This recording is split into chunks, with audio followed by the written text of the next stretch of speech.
Jadi, Da Silva ini berencana menyamar menjadi anak perempuannya. Bukannya menyebutkan nama anak perempuannya, dia malah menyebutkan... Hai, selamat datang para Atenser. Senang sekali bisa berjumpa kembali. Tak lupa saya ucapkan terima kasih buat yang sudah support channel ini agar selalu terus berkembang. Hari ini kita akan membahas sebuah kisah seru tentang upaya pelarian seorang bandar narkoba dari penjara di Rio de Janeiro, Brazil yang berakhir tragis. Yuk kita mulai ceritanya. Come with me, lady, and turn off the lights.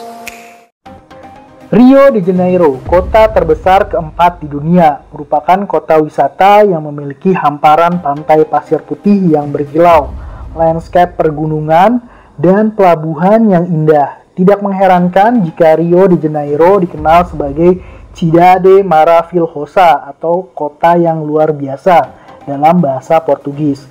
Kota yang terkenal dengan patung Christ the Redeemer atau Kristus Sang Penebus sebagai ikon kota ini nih para Atenser.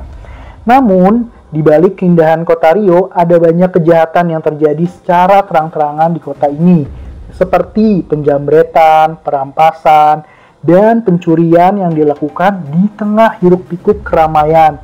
Jadi nih, para Atenser, kalau ke kota ini, perlu sangat hati-hati sekali menjaga barang-barangnya dan menggunakan pakaian yang tidak mencolok ya. Selain itu, menurut pihak berwenang, ada sekitar 500-600 geng narkoba yang tinggal di kawasan kumuh Rio yang dihuni oleh 400.000 jiwa. Salah satu geng narkoba di sana yaitu fraksi narkoba Komando Merah yang merupakan kriminal kuat yang mengendalikan perdagangan narkoba di beberapa bagian Rio de Janeiro. Pemimpinnya bernama Clauvinho da Silva, seorang bandar narkoba yang berasal dari kota Agra. Fraksi Komando Merah ini masih terus beroperasi dan terus beregenerasi hingga saat ini dan juga melahirkan pemimpin-pemimpin baru. Karena Clauvinho da Silva yang merupakan salah satu pemimpinnya di geng narkoba ini telah dipenjara sejak tahun 2022 karena berbagai kejahatan termasuk perdagangan narkoba, perampokan bersenjata, dan partisipasinya dalam berbagai tindakan-tindakan kriminal. Dan Da Silva ini diberi hukuman 73 tahun penjara. Bukan kaleng-kaleng nih hukumannya para Atenser. Sangat berat dan sangat menyakitkan ya bagi para bandar narkoba dan khususnya kepada Da Silva. Setelah satu dekade mendekam di penjara, pada Januari 2013, Da Silva merupakan salah satu dari 31 tahanan yang mencoba kabur dengan membuat terowongan melalui selokan penjara hingga menuju area luar penjara. 4 narapidana yang terakhir keluar nih karena ketinggalan dengan 27 lainnya. Mereka berlumuran tanah dan ketika mereka keluar dari selokan tersebut ditemukan dan ditangkap oleh petugas sipir penjara. Tetapi Da Silva berhasil keluar bersama anggota geng lainnya. Wah, Atenser, kalau misalnya kita lihat metode pelarian seperti ini, sama seperti yang dilakukan oleh El Chapo sebelumnya nih, dengan membuat terowongan dari dalam selnya hingga sampai ke rumah yang memang sengaja dibangun di luar penjara oleh rekan-rekan kartelnya. Nah, kita balik lagi nih ke Da Silva ya, kita sebut saja Da Silva. Pada pelarian pertamanya ini, ternyata Da Silva hanya menghirup nafas segar hanya sebentar. Beberapa bulan kemudian, dia ditangkap kembali setelah terlibat peperangan antar geng untuk menguasai sebuah kota kumuh di distrik barat kota Rio de Janeiro.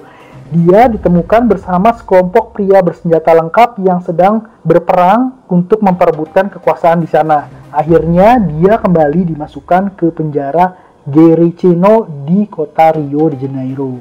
Clauvinho da Silva dikenal sebagai Shorty atau Baixinho karena tubuhnya pendek. Baixinho adalah kata dalam bahasa Portugis yang berarti kerdil. Baixinho atau Da Silva, dia lahir di Agra, bagian dari kota Rio de Janeiro tahun 1976. Clauvinho da Silva memiliki kehidupan yang sulit. Lahir dan besar di lingkungan kumuh dan padat di Rio de Janeiro, dia hidup dalam kemiskinan dan berjuang untuk mencari nafkah sejak usia muda. Kekerasan dan kehidupan jalanan membuatnya berani dan gigih. Dia lalu terlibat dalam kejahatan dan akhirnya karir dalam dunia kriminalitasnya meningkat. Dia pun dipercaya memimpin salah satu geng narkoba paling ditakuti di kota Rio de Janeiro. Gitu Atenser ceritanya. Para Atenser, perlu kalian ketahui penjara di Brazil itu terkenal dengan kondisinya yang buruk. Sangat padat, penuh kekerasan, sering terjadi kekerusuhan, dan bahkan pembunuhan antar narapidana di sana. Juga para sipirnya yang korupsi. Penjara di Brazil adalah penjara yang paling buruk dan berbahaya di dunia.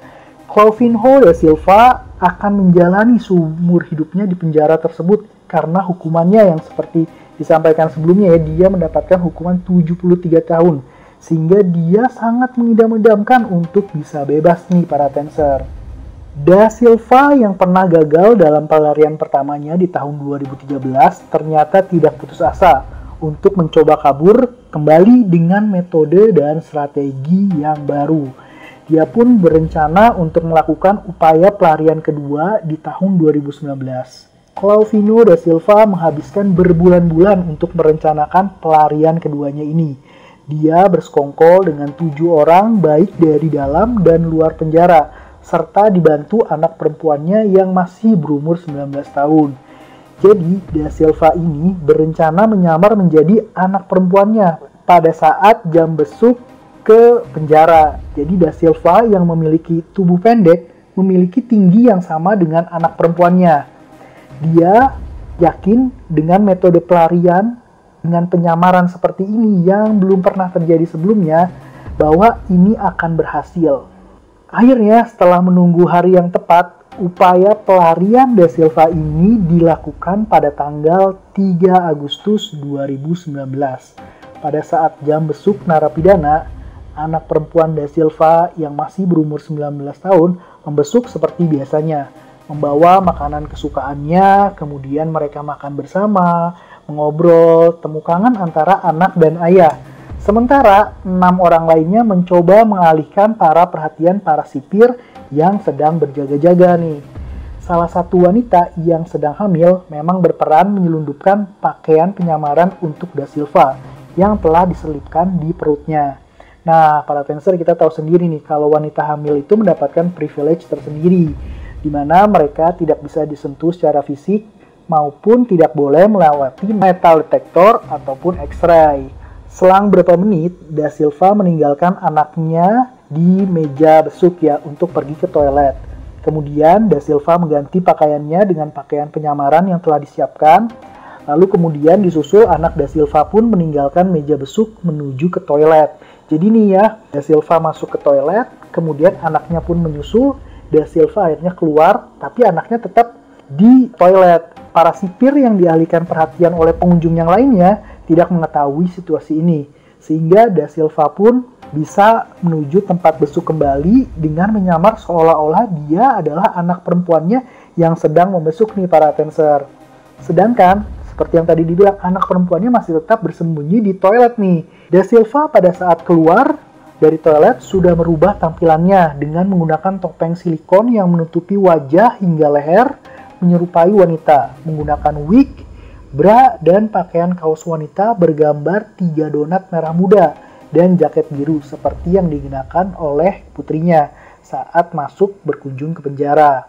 Kemudian setelah dia menggunakan pakaian penyamarannya, Da Silva pun bergegas menuju keluar tempat besuk dan berjalan melewati koridor penjagaan hingga sampai di meja administrasi untuk lapor kunjungan telah selesai seperti yang biasa dilakukan ya. Jadi setelah selesai jam besuknya, maka dia perlu melaporkan kembali ke meja administrasi di penjara. Semua pada awalnya berjalan lancar hingga sampai di meja administrasi. Di saat ini, Da Silva sudah tampak sedikit gugup nih para Atenser. Ketika berbicara dengan petugas administrasi untuk melaporkan kunjungannya telah selesai, petugas administrasi pun menanyakan nama dia. Nah, disinilah puncak kegugupan dan blunder dari Da Silva setelah apa yang telah dia rencanakan selama berbulan-bulan lama dan dia telah mengimpi-impikan untuk bisa bebas. Dia terlihat panik ketika ditanyakan namanya. Bukannya menyebutkan nama anak perempuannya, dia malah menyebutkan nama lengkap dia sendiri. Oh my god. Dia menyebutkan Clauvino da Silva. Petugas penjara pun mencari ID card tersebut untuk diberikan. Namun setelah dicari-cari tidak ditemukan. Da Silva yang tahu sudah melakukan kesalahan menjadi makin panik dan salah tingkah. Petugas pun mencurigai gerak-gerik dan tampilan Da Silva, lalu melaporkan kepada pihak sipir penjara melalui handy-talkie. Petugas sipir wanita dan 2 petugas pria datang dan menghampirinya dan memperhatikan dengan seksama. Gelagat, pakaian, dan semuanya diperhatikan. Da Silva yang diperhatikan makin gugup. Kemudian dia menundukkan kepalanya. Lalu petugas sipir setelah yakin ada keanehan dari pengunjung tersebut, ketiga petugas sipir itu pun menodongkan pistolnya kepada Da Silva dan memintanya untuk menyerah. Kemudian Da Silva pun menyerah, kemudian Da Silva dibawa ke ruang interogasi. Di ruang interogasi, Da Silva pun dilucuti pakaian penyamarannya, dari mulai wig, jaket, kaos, bra, hingga Da Silva pun bertelanjang dada. Terakhir, Da Silva pun dilucuti dilepaskan topeng silikonnya, sehingga tampaklah wajah Da Silva yang sebenarnya, bukan anak perempuannya. Nampak terlihat jelas wajah putus asa dari Da Silva setelah upaya pelarian keduanya gagal. Dan dia harus siap menerima kembali untuk menjalani 73 tahun masa penjaranya. Dan bisa ditambahkan tambahan beberapa tahun penjara karena upaya pelariannya. Setelah insiden tersebut, para pejabat berwenang menangkap Putri Da Silva dan 7 orang lainnya karena dicurigai telah membantu Da Silva melarikan diri. Terutama nih para tensor wanita hamil yang memainkan peran utama sebagai penyelundup pakaian penyamaran. Usai Da Silva gagal melarikan diri, dia pun segera dipindahkan ke unit keamanan maksimum dan ditahan di sel isolasi. Penyamaran Da Silva pun menjadi berita utama nasional dan internasional. Namun para tensor, ceritanya tidak berakhir di sini. Apa kelanjutan dari cerita ini? Nah, mungkin kemarin-kemarin yang viral kita tidak tahu nih kelanjutan ceritanya. Tapi ternyata Da Silva setelah ditaruh di sel isolasi, selang 3 hari setelah insiden tersebut, peristiwa mengejutkan terjadi. Tepatnya pada tanggal 6 Agustus 2019, Da Silva ditemukan mati gantung diri di selnya menggunakan spray. Pihak berwenang meluncurkan penyelidikan atas penyebab kematiannya. Namun para tensor hingga kini kematiannya masih menjadi misteri yang tak terjawab. Da Silva yang dikenal berani, tegas, dan kuat ternyata di akhir hidupnya mengalami kematian yang tragis. Kejanggalan dalam laporan kematiannya ini telah memicu spekulasi dan teori konspirasi. Di antaranya beberapa orang mengatakan teori yang pertama, dia merasa putus asa, malu, dan depresi setelah upaya pelarian keduanya gagal. Dan dia mesti mendekam 73 tahun di penjara. Yang kedua, mungkin dia dibunuh oleh geng lainnya di dalam penjara yang memang bermusuhan dengannya, kemudian direkayasa seolah-olah dia meninggal gantung diri. Spekulasi yang ketiga adalah mungkin dia dibunuh oleh para sipir yang memang kesal kepada Da Silva yang telah mencoba untuk melarikan diri, sehingga untuk mencegah dia melarikan diri kembali, dia pun dihabisi nyawanya.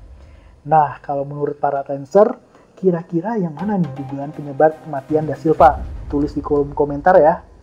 Demikian para tensor, kisah dari Clauvino Da Silva, tokoh kriminal dari Brazil yang mengejutkan dunia dengan upaya pelarian dari penjara dengan metode penyamaran yang cukup cerdik dan berani, namun sayangnya mesti berakhir dengan kegagalan dan kematiannya yang tragis. Sayang sekali upaya-upaya yang telah dilakukan untuk pelarian ini tidak berakhir dengan indah. Nah, para tensor, saya ucapkan terima kasih telah menonton dari awal sampai akhir. Jika kalian suka dengan konten di channel ini, jangan lupa klik like dan subscribe ya. Dan nyalakan tombol notifikasinya agar segera tahu video terbaru di channel ini. Dan tidak lupa share ke teman-teman yang sekiranya suka dengan konten di channel ini. Akhir kata, saya ucapkan terima kasih. Wassalamualaikum warahmatullahi wabarakatuh. Bye.